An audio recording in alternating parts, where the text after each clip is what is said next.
नमस्कार। आज हम भगवद गीता के एक बहुत ही खास अध्याय पर चौथे अध्याय पर बात करने वाले हैं। नाम है इसका ज्ञान कर्म संन्यास योग। सुनने में ही कितना गहरा लगता है ना। नमस्ते। बिल्कुल। और इस नाम में ही ना पूरे अध्याय का सार छुपा हुआ है। ज्ञान, कर्म और संन्यास। लेकिन यहाँ संन्यास का मतलब वो गेरुआ पहनना या कर्म छोड़ देना नहीं है, बल्कि कर्म करते हुए भी उसके फल की चिंता और वो मैं कर रहा हूं वाला भाव, उसका त्याग।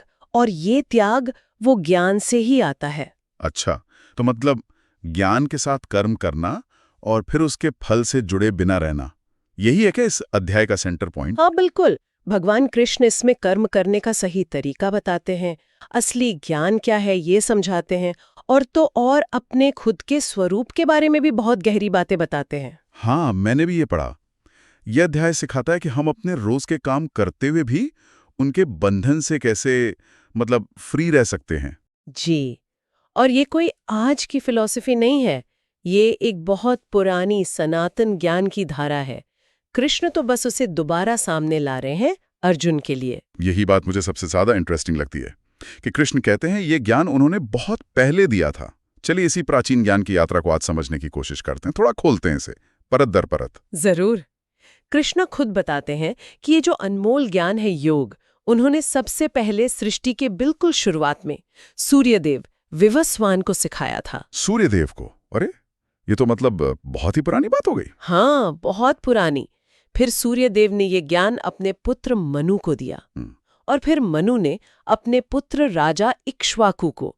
तो इस तरह से गुरु शिष्य परंपरा से ये ज्ञान आगे बढ़ता रहा, पीढ़ी दर पीढ़ी ज्ञानी राजाओं और ऋषियों तक पहुंचा, ताकि समाज को सही रास्ता मिलता रहे। तो फिर आज हमें इसकी जरूरत क्यों पड़ रही है? अगर ये पहले से था तो बीच में क्या हुआ? ये ज्ञान चला कहाँ गया? वही जो अक्सर समय के साथ होता है। धीरे धीरे ये ज्ञान की परंपरा थोड़ी कमजोर पड़ गई। लोग उसका सही मतलब भूलने लगे, या फिर अपने मतलब के लिए उसे तोड़ने मड़ोड़ने लगे। तो वो जो शुद्ध प्रवाह था ना ज्ञान का, वो कहीं खोसा गया। इसीलिए कृष्ण अर्जुन से कहते हैं, हे अर्जुन, वही ये प्राचीन योग मैं आज तुम्हें बता रहा हूं, क्योंकि तुम मेरे भक्त हो, मेरे प्रिय सखा हो। वो इसे समझिए रिवाइव कर रहे हैं। यहीं पर अर्जुन के मन में एक सवाल उठता है, और मुझे लगता है ये सवाल हम सबके मन में भी आ सकता है। वो पूछते हैं कृष्ण से कि भाई आपका जन्म तो अभी हुआ है, कुछ साल पहले, और सूर्यदेव वो तो बहुत बहुत प्राचीन है, तो ये कैसे हो सकता है कि आपने उन्हें ये ज्ञान दिया था? ये सवाल बहुत ही जरूरी है, क्योंकि यहीं से कृष्ण अपने दिव्य स्वरूप का राज खोलते हैं।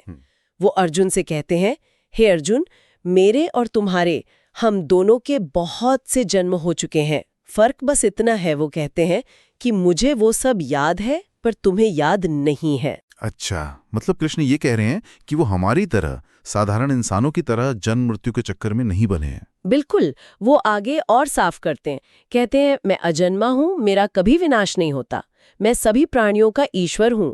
फिर भी वो कहते हैं, मैं अपनी योग माया से, अपनी मर्जी से इस संसार में प्रकट होता हूं। लेकिन वो प्रकट होते क्यों हैं? कोई खास वजह, कोई कारण? हाँ, वो कारण भी बताते हैं। कहते हैं, जब जब धर्म की हानि होती है और अधर्म बढ़ता है, तब तब मैं धर्म की रक्षा के लिए, अच्छे लोगों के उद्धार के लिए और दुष्टों का विनाश करने के लिए हर युग में अवतार लेता हूं। उनका मकसद बिल्कुल साफ है, दुनिया में बैलेंस और जस्टिस को फिर से स्थापित करना। तो ये है अवतार का कॉन्सेप्ट, ईश्वर का किसी खास मकसद से धरती पर आना। और कृष्ण ये भी कहते हैं कि जो उनके इस दिव्य जन्म और कर्म के रहस्य को, इसके पीछे के सच को समझ लेता है, उसका क्या होता है फिर? यही एक बहुत गहरी बात है। कृष्ण कहते हैं, जो मेरे इस अलौकिक जन्म और कर्म को तत्व से जान लेता है, मतलब उसके एसेंस को समझ लेता है, वह शरीर छोड़ने के बाद फिर से जन्म नहीं लेता, बल्कि मुझे ही प्राप्त होता है। यानी सिर्फ उनके ईश्वरीय स्वरूप के सत्य को समझ लेना ही एक तरह से मुक्ति का रास्ता बन सकता है। ये सिर्फ चमत्कार की बात नहीं है, उनके डिवाइन नेचर को पहचानने की बात है। ये तो बहुत बड़ा आश्वासन है। सिर्फ उनके स्वरूप को जानना ही बंधन काट सकता है। चलिए, ये तो हुई उनके स्वरूप की बात। अब कर्म पर आते हैं। कृष्ण कहते हैं कर्म तो करना ही है, पर कैसे? हाँ, कृष्ण कर्म के पीछे की नियत, इंटेंशन, उस पर बहुत जोर देते हैं। वो कहते हैं देखो कर्म दो तरह के होते हैं। एक तो वो जो हम अपनी इच्छाओं को पूरा करने के लिए करते हैं, फल की उम्मीद में कि मुझे ये मिलेगा वो मिलेगा।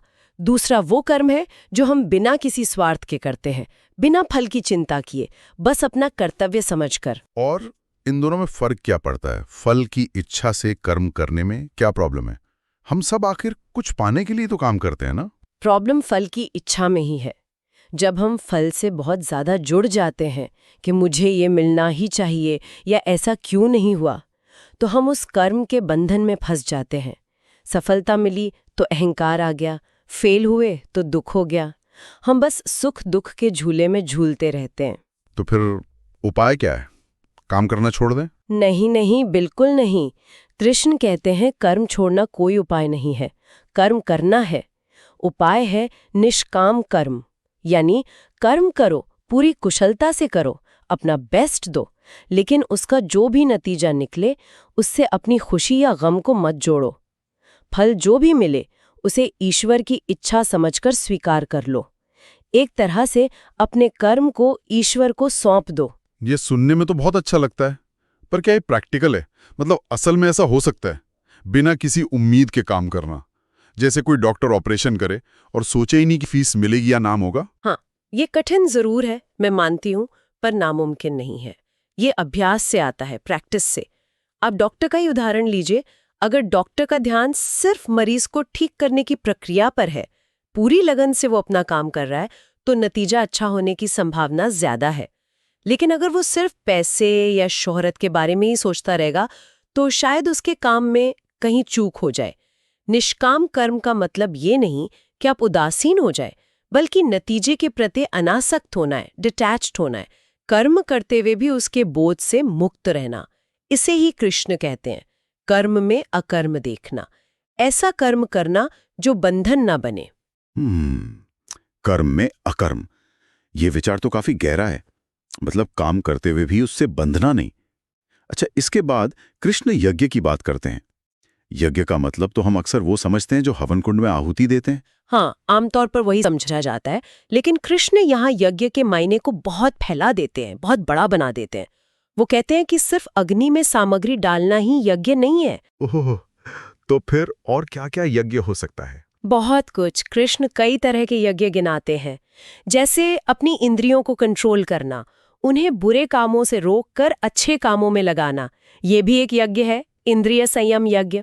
अपने मन और सांसों को नियंत्रित करना यानी प्राणायाम, ये भी यज्ञ है, प्राण यज्ञ। अपनी मेहनत की कमाई या संपत्ति को जरूरतमंदों को दान देना, ये द्रव्य यज्ञ है। तपस्या करना, व्रत रखना, मुश्किल सहना, ये तपो यज्ञ है।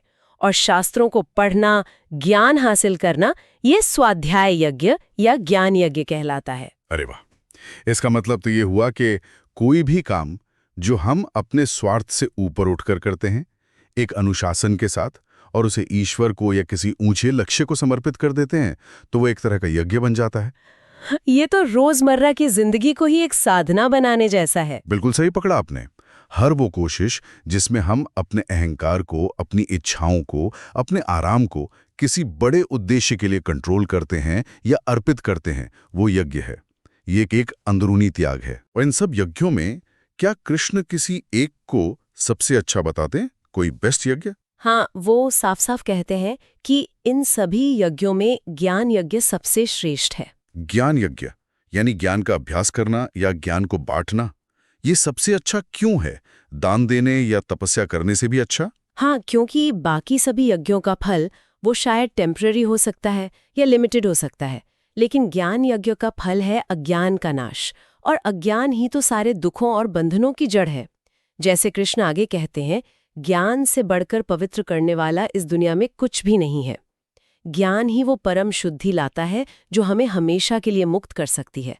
सारे कर्म आखिर में ज्ञान में ही समाप्त होते हैं। ज्ञान की इतनी महिमा, क्या कृष्ण ज्ञान की शक्ति को समझाने के लिए कोई उदाहरण, कोई मिसाल भी देते हैं? हाँ, बहुत सुंदर उदाहरण देते हैं। वो कहते हैं, जैसे जलती हुई आग लकड़ियों के ढेर को जलाकर राख कर देती है, वैसे ही ज्ञान रूपी अग्नि सारे कर्मों को और उनके बंधनों को भस्म कर देती है। ज्ञान की अग्नि सारे कर्मों को भस्म कर देती है। इसका क्या मतलब है? क्या हमारे पुराने बुरे कर्म डिलीट हो जाते हैं या इसका मतलब कुछ और है? ये एक गहरा सवाल है। देखिए, इसका मतलब शायद ये नहीं है कि कर्म का फल एकदम गायब हो जाएगा, बल्कि ज्ञान होने के बाद व्यक्ति उन फलों से प्रभावित नहीं होता। वो समझ जाता है कि कर्ता वो नहीं है, बल्कि प्रकृति या ईश्वर की शक्ति काम कर रही है। इससे क्या होता है? पुराने कर्मों का असर हल्का हो जाता है और नए कर्म बंधन पैदा ही नहीं करते, क्योंकि उनमें वो मैंने किया वाला भाव और फल की इच्छा नहीं होती। तो ज्ञान असल में अज्ञान को जलाता है और अज्ञान ही कर्म बंधन का असली कारण है। अच्छा, और इस ज्ञान से होता क्या है? मतलब दुनिया को देखने का नजरिया कैसे बदलता है इंसान का? ज्ञान से मिलती है समदृष्टि, यानी सबको एक समान देखने की क्षमता। कृष्ण कहते हैं कि ज्ञानी पुरुष एक विद्वान और विनम्र ब्राह्मण में, एक गाय में, एक हाथी में, एक कुत्ते में और एक चांडाल में, मतलब जिसे समाज सबसे नीचा समझता है, उन सब में एक ही परमात्मा के अंश को देखता है। सब में एक ही आत्मा देखना, चाहे वो कोई भी हो। ये तो बड़ा क्रांतिकारी विचार है। मतलब बाहरी रूप, जात पात, कौन सी योनि है, ये सब भेद मिट जाते हैं। हाँ, ज्ञानी के लिए ये भेद सिर्फ बाहरी रह जाते हैं, सुपरफिशियल। वो समझता है कि शरीर अलग है, हालात अलग हैं, लेकिन सबके अंदर जो चेतना है, जो आत्मा है, वो एक ही है। और जब ये समझ आ जाती है तो फिर न किसी के प्रति बहुत ज्यादा लगाव रहता है, न किसी से नफरत। मन अपने आप शांत और स्थिर हो जाता है। यही तो सच्चा ज्ञान है और यही मुक्ति की तरफ ले जाता है। ये ज्ञान तो सचमुच बहुत कीमती है, लेकिन सवाल फिर वही, ये मिलेगा कैसे? क्या सिर्फ किताबें पढ़ने से आ जाएगा या खुद ही सोचने विचारने से? नहीं, कृष्ण इसके लिए भी बिल्कुल साफ रास्ता दिखाते हैं। वो कहते हैं इस ज्ञान को पाने के लिए एक तत्वदर्शी गुरु के पास जाना चाहिए, यानी ऐसा गुरु जिसने खुद सत्य का अनुभव किया हो। गुरु के पास जाना? जी देखिए, आजकल गुरु की बात थोड़ी मुश्किल लगती है कई लोगों को। जी सवाल उठाते हैं लोग, क्या बिना किसी बाहरी गुरु के ये ज्ञान नहीं मिल सकता, खुद ही प्रैक्टिस करके? ये सवाल आज के समय में बहुत स्वाभाविक है। और देखिए, स्वाध्याय यानी खुद पढ़ना, समझना और चिंतन मनन करना, ये तो बहुत जरूरी है ही। ये ज्ञान के रास्ते के इम्पॉर्टेंट हिस्से हैं। लेकिन कृष्ण गुरु की भूमिका पर जोर देते हैं। वो कहते हैं गुरु के पास पूरी विनम्रता से जाओ, प्रणिपात, उनकी सेवा करो। सेवा का मतलब यहाँ सिर्फ पैर दबाना नहीं, बल्कि उनके उपदेशों को जीवन में उतारने का संकल्प लेना भी है। और फिर सरलता से जानने की सच्ची इच्छा से सवाल पूछो, परिप्रश्न। और तब गुरु क्या करेंगे? तब वो ज्ञानी गुरु जिन्होंने खुद सत्य को जाना है, तुम्हें उस ज्ञान का उपदेश देंगे।